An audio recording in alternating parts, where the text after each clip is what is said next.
Hey folks, I know I'm gonna be all over the place on this one. I don't even know how to make a title for this one.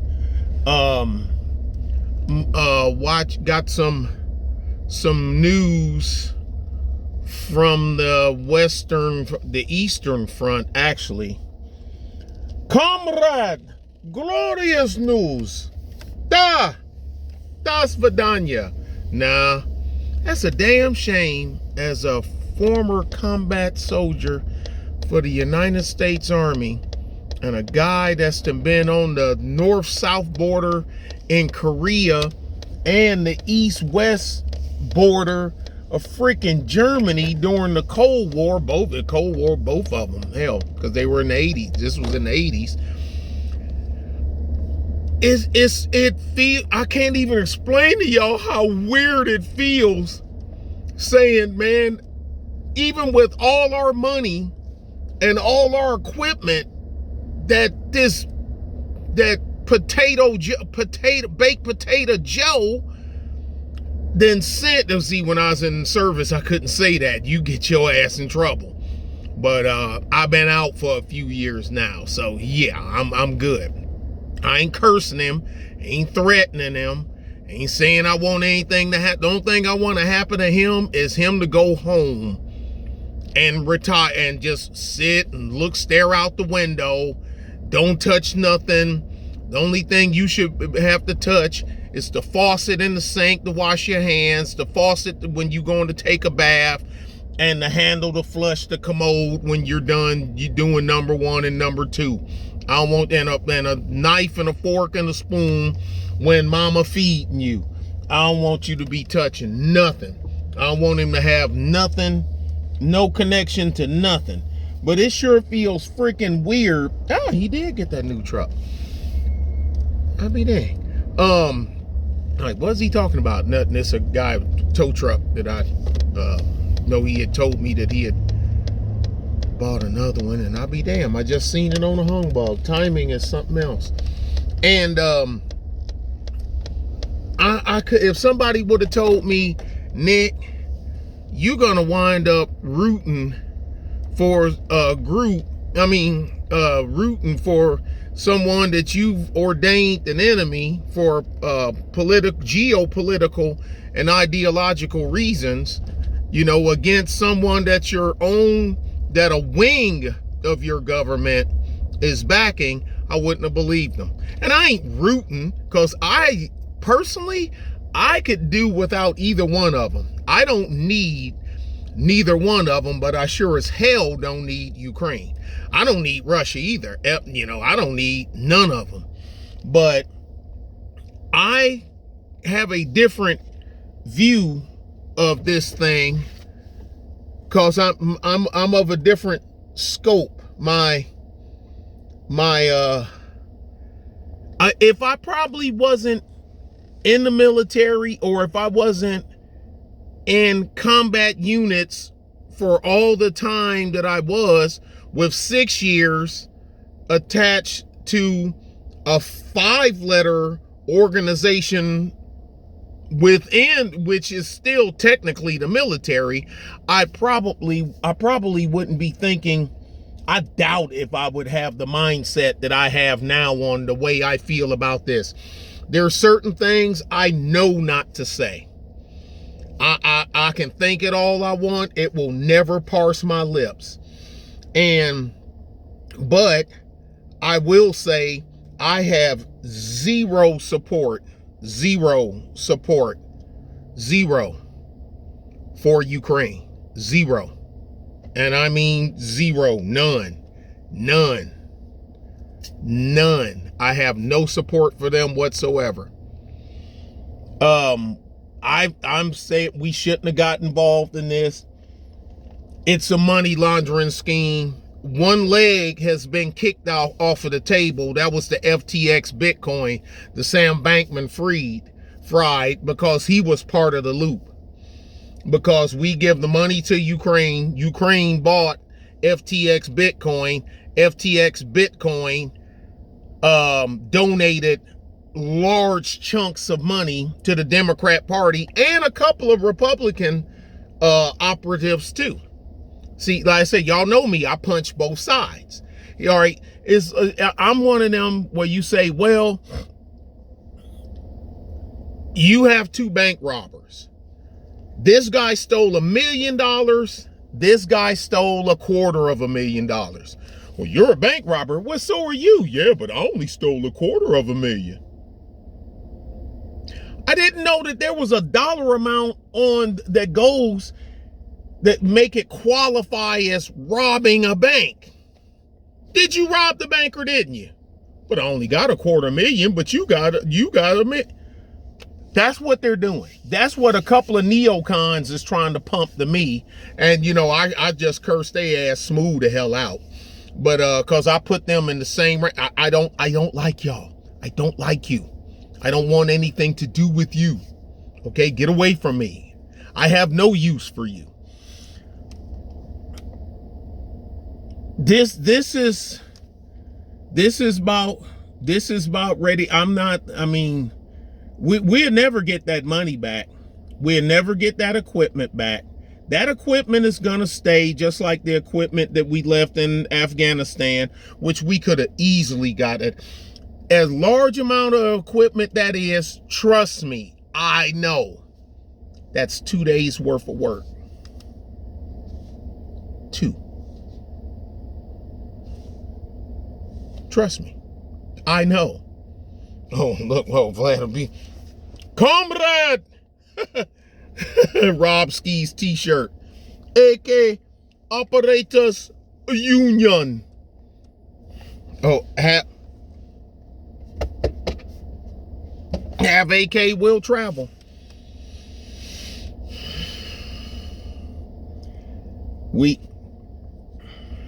This is one of them things when you lose control, when you lose control of the House, when you don't have control of Congress, this is what happens to you. I know I'm not the only one. There's many of me and many others that's said, y'all think the White House is important. It is, but it ain't as important as Congress. Because you only got a maximum of 8 years as president, and you're out of there. You can ride in the Congress the rest of your freaking life. You can be rolled out there like Feinstein. Don't even just here, son, let me sign it for you. Fine. Boop. That's it. Harry Reid when he was okay. Now see here, punk. Why do you keep calling it Dingy Harry instead of Dirty Harry? Dingy Harry. I got that from Rush Limbaugh. Now see here, punk. Like, there's your true power. And when you're in opposition of the man that's sitting in the big chair, you can make him dance. I know this. We've seen it already. You still got, then you got us, look how they done Reagan. Reagan done some bad. Reagan stepped in some himself, but you be surprised. Oh, and there's a couple of Negroes out here. They know this. They know this. They love throwing up the Reagan deal with the immigration thing. But then when you question them, say, wait a minute, you do know that the stipulation that Reagan put in it was, okay, I'll let y'all have the ones that's already here. We're going to sign this, and then there's no more coming. Deal? And Congress said, deal. Reagan didn't renege. Congress did. Reagan done what he said. And then I asked one dude, and I asked him, did he know that? He said, yeah. So you know. Yeah. But you get up here on YouTube and Twitter. He's more on Twitter than he is YouTube. Yeah. He's way more. Well, I'm tripping. Yeah, he's way more on Twitter than he is YouTube. But you get up here on Twitter and you pump that crap, and I know why he do it, because he know the average person doesn't research or read. He ain't, like he already said, I ain't worrying about people like you. I can count you on one hand in a crowd. I ain't worrying about you. We're the majority, not you. You know, only thing I gotta do is apply Alinsky's rule for radicals against you, and it works every time. Sad part is he's right. That's the fucking sad part.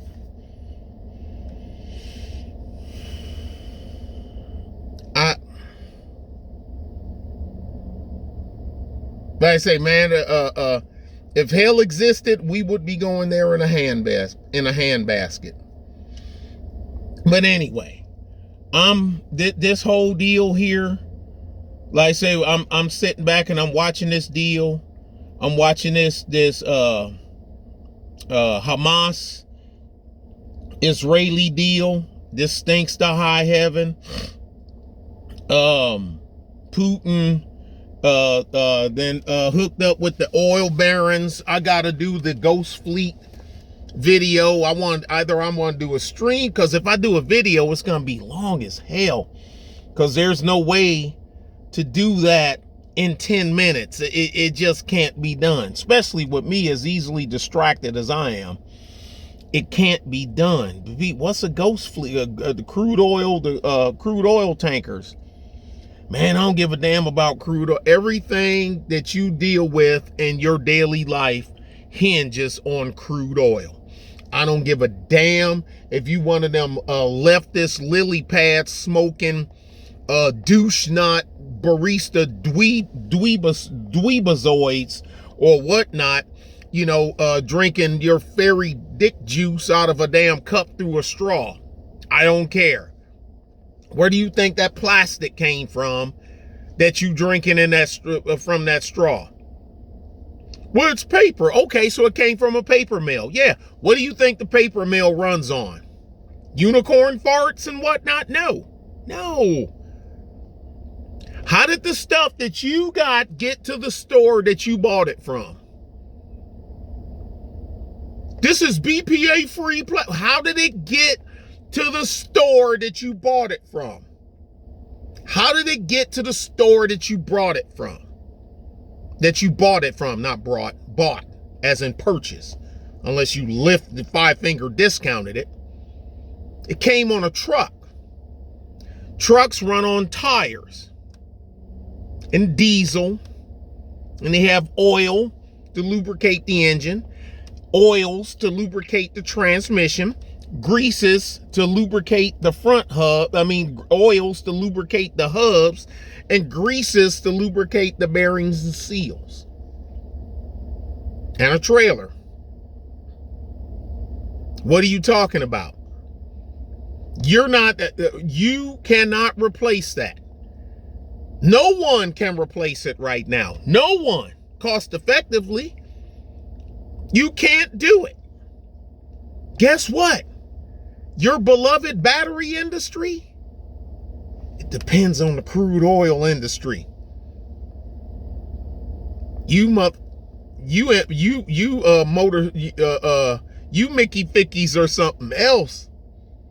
Like I said, man, you can't think no further. You can't think beyond the horizon. It's like if you don't see it, it don't exist. So the lignite mines, they don't exist because you ain't never seen one. You know, the all the materials that they need, the cobalt mines and whatnot, and that it don't exist because you haven't seen it.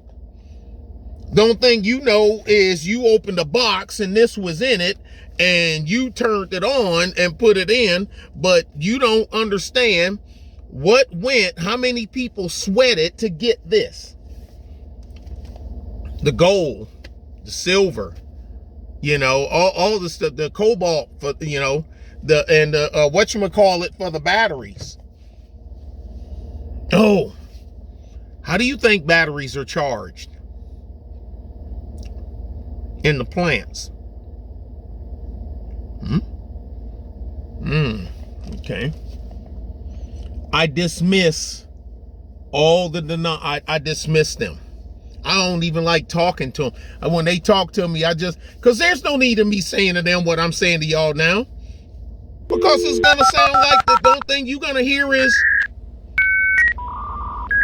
You know, the digital handshake. That's it. That's all you're gonna hear. I gotta put this, we gotta put this bumper on the truck. Well, first we gotta drill the holes in this new bumper for the one of the Pro Stars, so we can put all the lights in the bottom of it. Because you know us, my crew, we gotta look like spaceships when we coming down the highway at night. We gotta let everybody know it's us. So go ahead and but hell, we do so much stuff. Hell, and something else, trucks. So I said we talking truck. Hell, man, we done everything from my youth all the way up till now. Pickup trucks. We used to DJ parties in the bed of pickup truck. We ain't have a tape. Didn't want to put stuff on the ground because I learned that when I was at Hood and used to go to parties, because I'm young and you carry your vinyl with you. You know, got a couple of crates of your main stuff. Most of the time they gonna have the turntables and all that stuff there. But every now and again, somebody will say, hey man, can you bring up, because we all know each other to a certain degree. Hey, can you bring your mixer? Your mixer is better than mine. You got that new Gemini, don't you? Yeah, with the, yep, Bring that. Get to buy this tax-free, you know, buy the stuff at the PX. If they ain't have it, you ordered it out of the PX catalog. But I miss them days. But the guys they'd set up in the bed of somebody's pickup truck. Now, of course, the speakers might be on the ground, or if they have a couple of pickup trucks, they would sit the speakers to keep them from sitting on the ground. You get them up off the ground and the sound can get out. Plus, ain't nobody sitting nothing on top of your speakers. You got to have your goonie goons, people you cool with, just stand around. Everybody like, man, but then that turned into a thing. First, it was a security thing to keep people away from the DJ. And we always had crates of records, because you just sitting here on the ground and people walking around, you missing a crate or you missing a handful of records because there's so much going on. We done it in the pit. I didn't invent. I saw them doing it and I'm like, that's genius for the time. And they crates of records is in the bed of a pickup truck, or they got a Suburban with the back doors open. It's on the inside, the crates of records. But I know this because before, if I was gonna run a set, I wasn't on the fly. I already had my playlist stacked out. I got, okay, Curtis Blow, The Breaks, then I got this, then I got Busy Bee. All right, got that. Then I got Blondie's Rapture. Then I got this, you know what I'm saying? And then, you know, then I got Bombada. Yeah, I know. But we didn't know in 1984, you know, none of the, we didn't know. Got Bombada. Then I got, and you know, then you're going to have your break, you know, where it's going to go down to some R&B. So I got SOS Band. I got this, that, but it's upbeat music. It ain't slow. You know, Borrowed Love. So what can make me think that I could live on borrowed love? If y'all don't know, the SOS Band was it in the 80s. I don't get, man, get out of my face. SOS Band was it. Then you roll back in, you do some R&Bs, then you roll back in slowly to hip hop. So you'll go in with Jazzy Jeff and the Fresh Prince. You don't just come right off. And of course, Run DMC was scattered all through the whole set. But anyway, you got them stacked. You know, so I got this crate, this, that, and other. And you have them like that. So you ain't fidgeting and fumbling and whatnot, because you ain't have time for that. But you sit them in the back of the pickup truck, your crates, that way your records didn't walk off like they would on the ground. Man, but I said, we done parties out of the bed, of pickup truck. Dudes done keggers out of, I don't drink, but the thing is, they'd had them parties, they would pay us. We in the Army. Like I said, but we was bootlegging anyway, bootlegging tape, mixtapes, doing weekend at the park, because you know every military installation has a park on post. I ain't never seen one that didn't have a recreation center or a park on post. But they pay you. You know, when I say, but you ain't making no killing. But I'm like, this is how we're getting our name out here to sell these tapes. Then, my boy, Sergeant Capehart, I got a picture of Smooth C, Sergeant Capehart, and me. I'm on the equipment, and he's rapping. And I don't know who took the picture. I gotta dig that picture out and scan it. I can still see the picture in my head. I have no idea who took that picture. But anyway, that's how you made, and you throw a tape in and you be recording it. You recording it. I mean, you can't hear the crowd and all that stuff. It's just the music that you hear. And there's your master. Anyway, we done that. Pickup trucks. Hell, we used to, man, when I first got to San Antonio and hooked up with Amos over at Saws, and we were building computers outside on the tailgate of my damn pickup truck. We build 3 computers. Well, it don't take that long to build. Back then, it ain't take long to build a computer anyway, because you didn't have all, CPU, motherboard, cooler. If it didn't have onboard graphics, a GPU, power supply. That's it. Your floppy disk, not your floppy, your 3.5-inch disc reader, because 5 1/4 was on its way out. Then by the time I started putting screwdrivers and stuff, they were gone. Then when DVD CD-ROM came in, then that's plug and play. Set it up, Windows, whatever they have, or leave it blank because they're gonna install their version of Linux or whatever the hell. We pump them out. Yeah, we're only pocketing like $75 a computer, but that's it.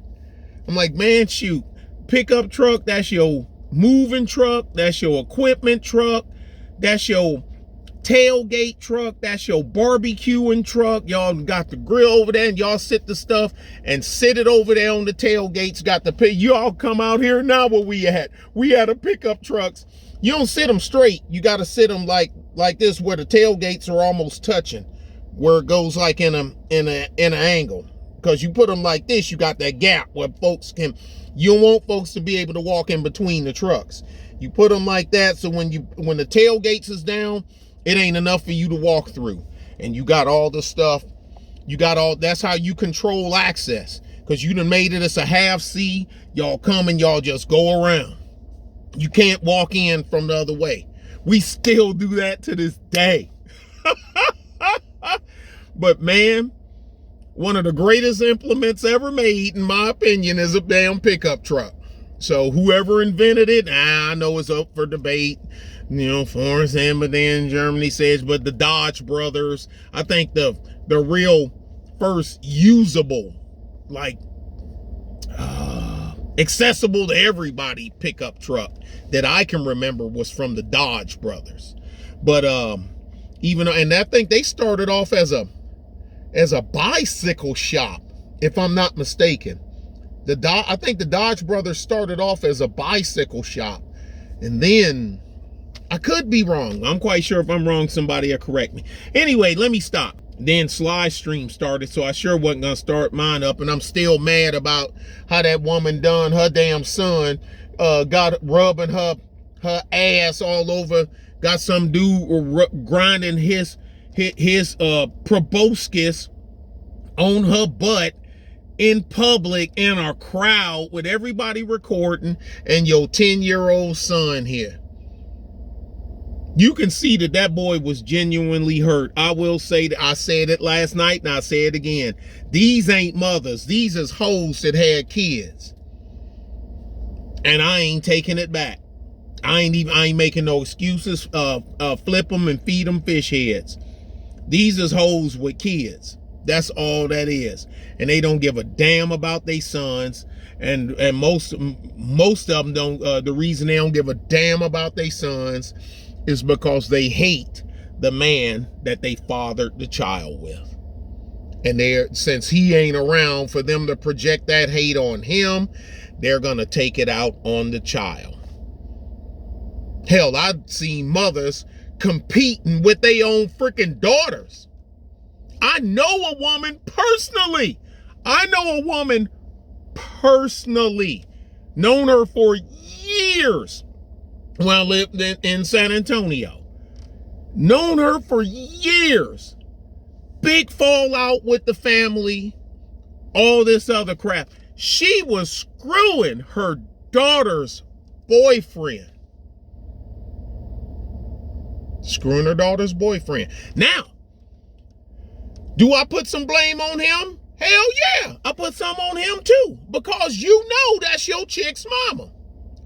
Wrong with you? But here we go with the bank robber thing. You stole $1 million, he stole $250,000. I expect you as the mother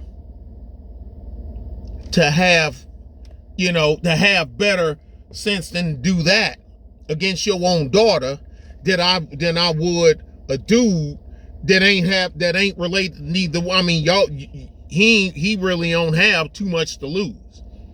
That's your daughter. And I'd say the same thing if it was a dude. Well, I think I got that story from Truth. It was some years ago about what a dude moved in, him and his chick, because I don't know, maybe they lost their job or whatever the heck, couldn't pay rent. So Paw let them stay at his place. And the grandfather impregnated his grandson's girlfriend. I treat him the same like I do the mama in that video that Sly put up last night. Yes, I do. I'm even-handed. I punch left and right. Now, I'm a pretty big guy, so if I catch you when you don't see it coming and I hit you flush, you in a world of trouble. I think I got that story from Truth Teller. That was crazy. She had the baby and everything, fell out. She broke up. I think she broke up with the boyfriend and stayed with the damn granddaddy. Some crazy madness. But anyway, yeah, that you can see that little boy was hurt. That wasn't staged. The little boy, 10-year-old, can't act like that. That boy was hurt. When he started tearing up and he get to the point and he huffing on the inside, nobody's consoling him. Sad excuse for males around there. Notice I said males, not men. Sad excuse for males, and a damn worthless, sad, useless as a smile on a dog, useless ass mama. Baby mamas. These old mamas. Wait a minute, I got that video clip in here somewhere with me or where I'm with Brother X. These old mamas.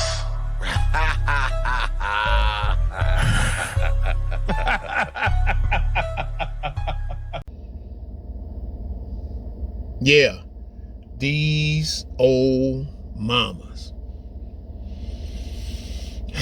Sorry for running this on this long, y'all. Let me get out here and get this drill plugged up and get these holes drilled in this bumper so they can get these lights in and get it wired up.